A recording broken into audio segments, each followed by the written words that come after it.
નમસ્તે મિત્રો, જિગ્નેશ મેવાણી। 2019ના ભારત સરકારના રિપોર્ટ પ્રમાણે આપણા ગુજરાતમાં 19 લાખથી વધુ લોકો ડ્રગ્સ યુઝર્સ બની ચૂક્યા હતા।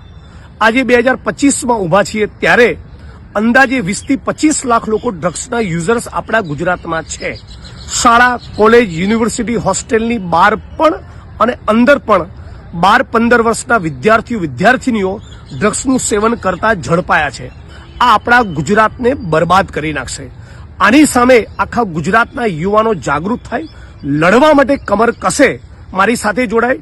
એના માટે યુથ અગેન્સ્ટ ડ્રગ્સ નશામુક્ત ગુજરાતની અમે જે કેમ્પેન લોન્ચ કરી છે એ કેમ્પેનમાં તમે તમામ લોકો જોડાવ એવી વિનંતી કરું છું। વિડીયોના માધ્યમથી તમારી પાસે ડ્રગ્સના પેડલિંગની, ડ્રગ્સના કારોબારની કે દારૂ જુગાર અડ્ડાની કોઈ પણ માહિતી હોય એનું લિસ્ટ, વિડીયો, ફોટોગ્રાફ્સ મારા સુધી પહોંચાડો। હું રાજ્યની સરકાર ઉપર પ્રેશર કરી એ બધી તમારા વિસ્તારમાંથી દૂર થાય એના માટેનો પ્રયત્ન કરીશું। સાથે મળીને આપણે બધા લડીએ અને આપણા ગુજરાતને બરબાદ થતું બચાવીએ।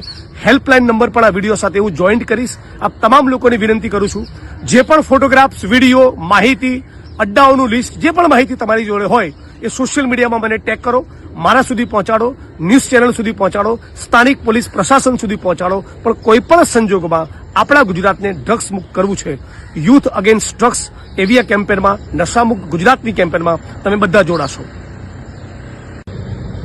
સાથોસાથ તમે જે પણ વિસ્તારમાં છો ત્યાંના કોઈ પણ બુટલેગર દ્વારા કે ગુંડા દ્વારા કે અસામાજિક તત્વો દ્વારા દારૂ, જુગાર, ડ્રગ્સના મુદ્દે લડવા બદલ, પોલીસને એની માહિતી આપવા બદલ કોઈ હુમલો કરે કે ધાક ધમકી આપે કે એની કોઈ પણ માહિતી તમારા સુધી હોય એ પણ મને પહોંચાડજો। હું તમારી પડખે ઉભો રહેવાનો સન્નિષ્ઠ પ્રયત્ન કરીશ।